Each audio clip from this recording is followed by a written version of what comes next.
Heute geht es um Hobeln, Hobeln und nochmals Hobeln. Wir schauen uns heute einen dicken Hobel an und ich möchte meine Erfahrungen mit diesem dicken Hobel mit euch einfach teilen und warum ich mich für diesen dicken Hobel entschieden habe.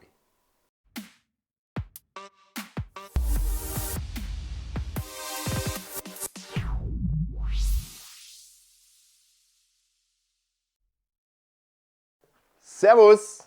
Leute, es geht ums Hobeln. Ihr seht hier einen dicken Hobel auf dem Tisch stehen. Das ist der Metabo DH330. Und wir schauen uns diesen Hobel mal genau an. Den habe ich mir vor ein paar Monaten schon gekauft. Ich habe schon einiges damit gehobelt. Und ich möchte einfach mal meine Erfahrungen mit diesem Hobel einfach teilen und warum ich mich bei Kauf für diesen Hobel entschieden habe. Es gibt ja viele andere Maschinen auf dem Markt, auch in dieser Preisklasse hier. Zum Beispiel Triton, Makita. Aber die hatten alle nicht diese Features, die diese Maschine haben. Diese Features, die wollen wir uns einfach mal hier im Detail genauer anschauen. Ich würde jetzt aber sagen, wir kommen zuerst mal zu den technischen Details. Da ist ja nicht viel zum Klären im Endeffekt von den technischen Details. Gut, wir haben jetzt hier einen 1800 Watt Motor verbaut. Das ist schon ein bisschen höher angesetzt als die anderen Modelle. Also das passt von dem her. Wir haben hier 9800 Umdrehungen pro Minute. Das ist, ja gut, für den einen oder anderen vielleicht nicht so ganz wichtig. Wir haben hier das Wichtigste, jetzt ist der erste Punkt, warum ich mich dafür entschieden habe, ist die Durchlassbreite. Wir sind hier relativ, ich sage jetzt mal, breit in dieser Preisklasse. Wir liegen hier bei 330 mm und von der Höhe her liegen wir, muss ich ablesen, bei 152 mm. Was ich relativ krass fand bei diesem Gerät ist, dass das Ding 35 Kilo wiegt. Also wenn man das Ganze mal, es ist wirklich sehr, sehr schwer, aber kann auch vom Vorteil sein, damit das Ding nicht auf dem Tisch, weiß Gott, wie rumwackelt, oder? Also, wenn ihr das Ding bekommt oder wenn ihr euch das entscheidet, rechnet mit 35 Kilo. Wir haben hier eine Spanabnahme hier von bis 3 mm, was wir auf einmal runter hobeln können. Aber ganz ehrlich, Leute, jetzt mal 3 mm würde ich euch definitiv nicht empfehlen. Ihr schont damit die Maschine nicht wirklich, also ihr haut da schon richtig Späne weg im Endeffekt, aber geht es einfach immer so Millimeter-Schritte runter, das tut der Maschine einfach besser und den Messern höchstwahrscheinlich dann auch. Ein Vorteil habe ich ja schon genannt, die Durchlassbreite. Ein weiterer Vorteil sehe ich gleich mal hier an diesen abklappbaren Tischen, die wir natürlich auch hier justieren können. Das sind so kleine Schrauben dran, da können wir sie von der Höhe nochmal justieren, damit wir hier absolut eine ebene Fläche haben. Dieser Tisch hat auch, ist relativ lang, muss ich sagen. Das sind 29 cm. Was wir hier an Tischlänge haben, finde ich natürlich ganz gut, damit wir eine längere Auflagefläche haben bei diesem Gerät. Das Gerät hat 2 Messer verbaut. 2. Diese können wir natürlich tauschen und es sind Wendemesser. Das ist auch noch ganz wichtig, wenn man da mal was reinmacht, was auch immer, oder Schaden drin hat, kann ich dieses Messer einmal drehen und es ist auch relativ einfach zum Tauschen. Jetzt kommen wir zu einem Punkt, was ich richtig feiere im Endeffekt. Bei vielen anderen Maschinen habe ich jetzt keine Anzeige drin, wie tief ich hier abnehme. Das habe ich hier mit dieser tollen Anzeige, habe ich eine Anzeige, wo mir wirklich anzeigt, wie viel Material ich jetzt bei diesem Durchschieben abnehme. Und zwar ist da eine kleine Kugel verbaut und wenn da das Werkstück durchkommt, kann ich dann die Maschine hier so einstellen und man sieht dann schon, der Zeiger geht hoch und runter hier. Und damit wird dann angezeigt 1 mm, 2 mm und 3 mm. Wie gesagt, 3 mm würde ich nie runter hobeln. Des Weiteren finde ich das auch noch richtig cool. Also dieses obere Teil, wo die ganzen Messer drin hocken, ist richtig ein schweres Teil. Es ist leicht zum Kurbeln hier an der Kurbel hier oben. Hier ein Plus, ein Minus, kann ich das Ganze hoch und runter kurbeln. Das Tolle dabei ist jetzt auch noch, dass ich das Ganze hier arretieren kann mit diesem Hebel hier. Und ich sage jetzt mal so, nicht wieder bei der Abrichte. Hier ist es so, es bewegt sich absolut nichts mehr. Das heißt, dieser Hebel ist hier fix, kann ich das alles feststellen und es lässt sich nichts mehr bewegen, die Kurbel lässt sich nicht mehr bewegen und dieses Teil, es wackelt ja sowieso nicht, aber es kann sich gar nichts mehr bewegen. Also bin ich immer sicher, dass ich dieses Werkstück, was ich durchschiebe, das Holz, dass es immer richtig gehobelt wird. Hier vorne seht ihr noch die Öffnung für die Kohlebürste, da könnt ihr da noch tauschen. Und des Weiteren, das hat wahrscheinlich Metabo geändert, weil in anderen Videos habe ich das nicht gesehen. Da war das nämlich ein bisschen abgestanden, dieses Metallstück hier an der Skala, die man hier ablesen kann. Und das war dann natürlich immer der Nachteil, wenn man von oben reingeschaut hat, was man ja meistens macht, dann hat man das nicht richtig ablesen können. Es war schon besser als an anderen Maschinen. Die anderen Maschinen, da steht es wirklich richtig weit ab und ich kann da nicht wirklich genau arbeiten. Also das ist ja sehr komisch. Aber wahrscheinlich hat der Metabo nachgearbeitet. Dieses rote Teil hier, Metallstück, das liegt absolut an dieser Skala hier an. Hier an der Seite seht ihr auch noch ein Feature und zwar ist es ein Hebel, wo ich dann feste Hobelstärken einstellen kann. Das heißt, wenn ich das jetzt hier einfach auf 10 mm einstelle, ist es 10 mm fix. Das Ganze bewegt sich dann auch nicht mehr und ich kann dann hier fixe Hobelstärken einfach einstellen. Somit ist gewährleistet, dass ihr halt immer das Holz immer auf der gleichen Stärke habt. Jetzt kommen wir mal auf die Rückseite des Gerätes hier.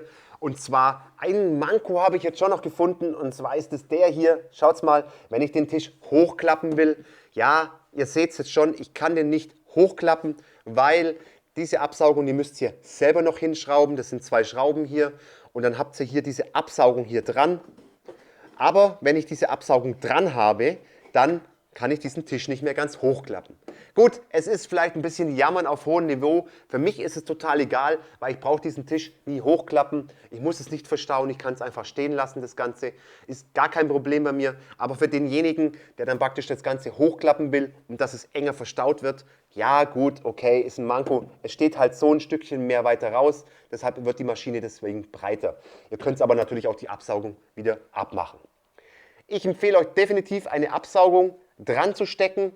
Ihr könnt das ganze Gerät natürlich auch ohne Absaugung betreiben, aber ich sage jetzt mal so, da kommt ganz schön Späne raus. Das ist Wahnsinn, was da rauskommt und das möchtet ihr eigentlich nicht wirklich in der Werkstatt haben. Deshalb empfehle ich euch wirklich eine Absaugung zu benutzen, aber ihr müsst es da nicht meinen, dass ihr hier mit einem kleinen Staubsauger oder mit einem Zyklonabscheider oder sonst irgendwas kommt mit so einem kleinen Röhrchen. Nee, das funktioniert nicht wirklich, weil das verstopft sofort. Ihr müsst das schon, also ich habe hier eine Absaugung, die seht ihr ja nachher, das ist eine 100er Absaugung, aber jetzt ein ganz großes Manko, da gibt es momentan, oder was heißt momentan, da werden keine Adapter mitgeliefert. Ja, was kann man tun? Man kann sich noch einen Adapter hierfür kaufen, da passt jetzt hier, ich glaube 106 außen und hier glaube ich 64, was auch immer, könnt ihr ja nachlesen. Ich werde euch aber unten einen Adapter verlinken, der da passen wird. Aber wer natürlich einen 3D-Drucker hat, ich habe mir dieses weiße Ding hier selber gedruckt mit einem 3D-Drucker und habe mir einen Adapter für meine Absaugung, für meine 100er Absaugung selber gedruckt und den kann ich jetzt einfach hier draufstecken und kann einfach absaugen. Jetzt habt ihr mal meine Punkte gesehen, warum ich mich für diese Maschine entschieden habe. Das könnt ihr natürlich selber euch entscheiden. Schaut euch mal andere Maschinen noch an und ob sie diese Vorteile auch haben, wie die Skala, diese Messeinheit da unten, auf der anderen Seite natürlich. Und diese Punkte, diese Breite, und dann könnt ihr selber entscheiden, ob ihr für euch eine andere Maschine entscheidet. Aber wie gesagt, das waren meine Kriterien, warum ich mich für das entschieden habe. Jetzt würde ich sagen, denkt bitte dran, wenn ihr hobelt, es ist trotzdem gefährlich. Ihr solltet, also natürlich von der anderen Seite gesehen, ihr solltet da hier niemals reinfassen hier unten, weil die Hobelmesser sind bockscharf und ihr wollt noch länger eure Hände haben. Also passt da wirklich sakrisch auf. Nie reinfassen unter die Maschine, ist saugefährlich. Des Weiteren würde ich euch natürlich einen Gehörschutz empfehlen, weil laut ist das Ganze natürlich, das Hobeln. Und eine Absaugung definitiv und natürlich dazu noch einen Mundschutz. Denn beim Absaugen, da bleibt trotzdem noch einiges an Staub in der Luft und das will ja keiner dann noch am Schluss einatmen. Also Atemschutz, Gehörschutz und aufpassen, nie reinfassen. Ja, ihr seht jetzt schon, was hier an Späne anfällt. Ich habe sie ja schon ein paar Monate im Einsatz. Ist auch nicht schon der erste Sack, sondern schon mehrfach in der Säcke. Und ihr seht, was da wirklich rauskommt. Deshalb, ganz ehrlich, es wird kein Industriesauger hier schaffen, diese Späne abzusaugen. Also fangt gar nicht erst damit an. Entweder draußen vor der Werkstatt irgendwo hobeln ohne Absaugung oder halt dann wirklich hier mit der vernünftigen Absaugung. Das passt. Ich habe hier eine 100er Absaugung. Und diese ist aber mit Feinstaubfilter, dann habe ich auch ein bisschen weniger Staub in der Luft. denn es gibt ja noch diese mit diesen Säcken, aber die blasen ganz schön Staub raus. Das taugt mir nicht so wirklich. Deshalb hier eine mit Feinstaubfilter, den man auch toll mit diesem Rad hier reinigen kann.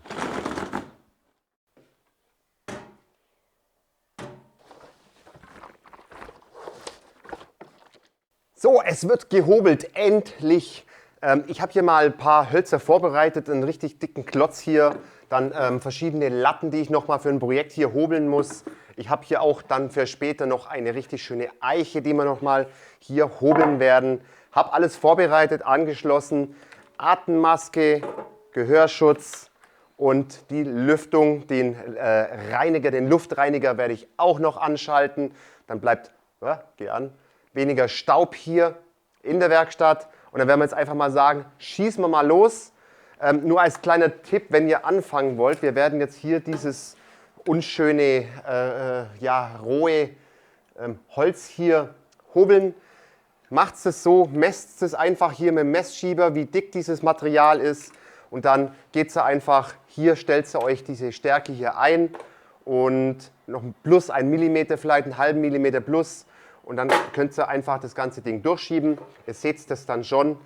Ihr habt ja hier eine schöne Anzeige, wie viel ihr abnehmen werdet. Und dann schießen wir jetzt einfach mal los.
Jetzt schauen wir uns erstmal das Ergebnis hier an, weil das begeistert mich richtig krass. Einen kleinen Tipp noch, wenn ihr zum Beispiel jetzt hier so Leisten zum Beispiel oder Bretter am Stück durchzieht, ist das immer ein bisschen besser. Denn wir haben nämlich schon einen ganz leichten Hobelschlag, nennt man das. Hobelschlag ist das, wenn man jetzt hier, ich zeige es euch, vielleicht kann man es noch irgendwo erkennen, wo ein Hobelschlag ist. Hier ist zum Beispiel gar keiner. Das ist so, wenn das Holz eingezogen wird, da kommt ja dann die Rolle und dann kippelt es noch doch ganz leicht so. Und beim Rausgehen auch. Und bei dem Metabo ist es so, dass es beim Rausgehen leicht so nach hinten kippelt und dass dann hier immer hinten an der Stelle irgendwo ein ganz leichter Hobelschlag drin ist. Das war aber noch ein Grund, warum ich mir diese Maschine gekauft habe, weil hier ist der geringste Hobelschlag. Also hier zum Beispiel, schaut mal diese tolle Oberfläche an hier. Die ist doch gigantisch, oder? Die ist doch mega toll, diese Oberfläche. Die ist so spürbar weich. Man braucht eigentlich gar nichts mehr groß schleifen an diesem Teil hier, an diesem Holzblock. Also hier sehe ich zum Beispiel jetzt überhaupt keinen Hobelschlag. Ich suche mal gerade einen, wo einer ist. Hier. Ich weiß nicht, ob man es auf der Kamera erkennen kann. Hier genau an der, wo ich meinen Finger habe. Ich hoffe, man kann es erkennen. Da ist ein minimaler Hobelschlag drin, aber der ist sowas von gering bei der Maschine, dass man den echt, ja, mit einmal drüber schleifen ist der komplett draußen. Hier ist auch ganz minimal, also man sieht ihn eigentlich kaum und man spürt ihn auch gar nicht. Ich hoffe, kann man es erkennen, Leute? Ich hoffe doch mal. Gut, Aber ihr wisst, was jetzt ein Hobelschlag ist. Und das Ganze zu vermeiden, einen Hobelschlag, das habe ich jetzt gerade gemeint mit diesem Durchschieben dieser Bretter, dieser Leisten oder halt alles andere. Wenn ihr das am Stück durchschiebt und gleich die nächste Latte oder das Holz danach reinschiebt, dann hat die hintere und die nachfolgende alle keinen Hobelschlag. Und deshalb kann man sich ein kleines Opferbrett im Endeffekt zuerst durchschieben und schiebt dann gleichzeitig die anderen hinterher und somit haben die hinteren keinen Hobelschlag mehr. Also nur das als Tipp. Oder so wie es ich manchmal mache, ist es auch so, ich hobel das ein bisschen länger und an der Stelle, das ist ja wirklich die paar Zentimeter hinten, der Hobelschlag, dann säge ich das einfach wieder ab. Also das ist auch gar kein Problem. Aber jetzt schaut doch mal diese hässlichen Latten, wie sie vorher waren und schaut mal, wie schön diese Latte von der Oberfläche her, wie das ist. Also das ist gigantisch einfach nur, muss ich sagen.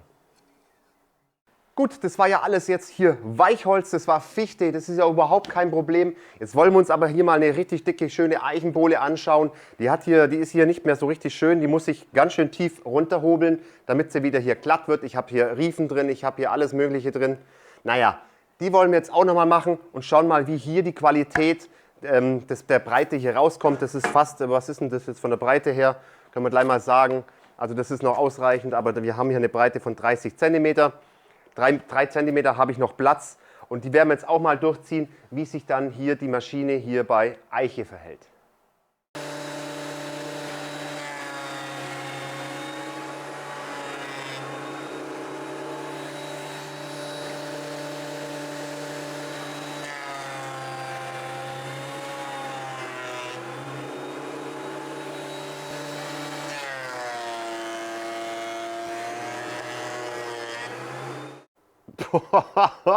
Leute, schaut mal, was ich hier alles abgehobelt habe. Das ist Wahnsinn. Diese ganze Schicht hier, die geht einmal komplett außen rum, ist nur von diesem Eichenbrett. Also da geht richtig was weg.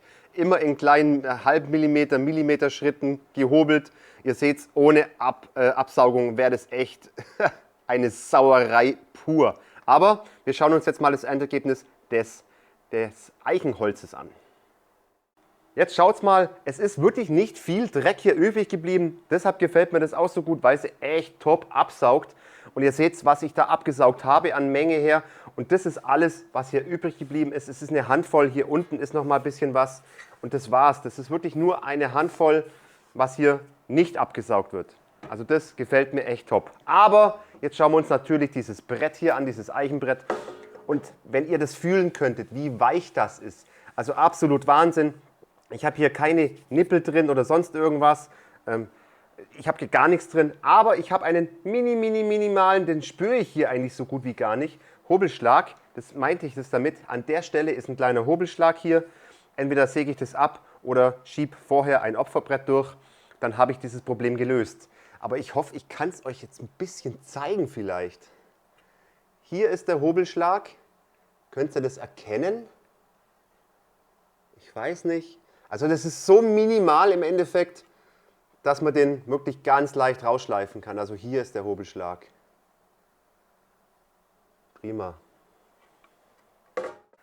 Jetzt möchte ich euch den Hobelschlag nochmal von einer anderen Perspektive zeigen, weil hier sieht man ihn ganz leicht. Hier seht ihr diesen leichten kleinen Strich hier drin. Und das ist damit gemeint mit diesem Hobelschlag. Aber wie gesagt, er ist sowas von gering, dass man ihn, ich sage jetzt mal, man spürt ihn ganz leicht. Aber mit 2-3 Mal drüber schleifen ist der theoretisch auch weg. Nur, dass ihr mal seht, was ich damit gemeint habe. Ich möchte von euch wissen, was habt ihr für dicken Hobel daheim? Wie zufrieden seid ihr? Habt ihr überhaupt dicken Hobel? Wollt ihr euch einen kaufen? Habt ihr eine Abrichte eher gesagt? Ich würde mal das Ganze, was ihr so einsetzt, was ihr habt und was ihr vielleicht vorhabt, einfach mal gerne interessieren. Schreibt es doch mal bitte unten in die Kommentare rein. Würde mich tierisch drüber freuen. So, eins muss ich dazu sagen. Ihr müsst wirklich wissen, es ist ein dicken Hobel. Das heißt nicht, dass ihr eine Abricht mit Abrichthobel habt, weil es kann jetzt hier nämlich dann schon sein, dass ihr nicht wirklich absolut im Winkel seid. Also hier ist es zufälligerweise perfekt im Winkel. Aber es kann natürlich sein, wenn ihr das Ganze irgendwo auch krumm hattet, dass das nicht wirklich hundertprozentig hier im Winkel ist. Hier wundert es mich, ist wirklich super schön geworden. Schauen wir mal hier an. Ja, hier haben wir einen halben Millimeter, was nicht stimmt. Also ihr müsst es wirklich dazu denken, wenn ihr das Ganze noch im 90° Winkel haben wollt, dann müsst ihr natürlich einen Abrichthobel nehmen. Das ist ganz klar. Kommen wir mal zum Fazit der Maschine. Ich bin persönlich echt top begeistert. Ich kann eine klare Kaufempfehlung aussprechen, aus den Gründen, die ich euch im Video einfach genannt habe.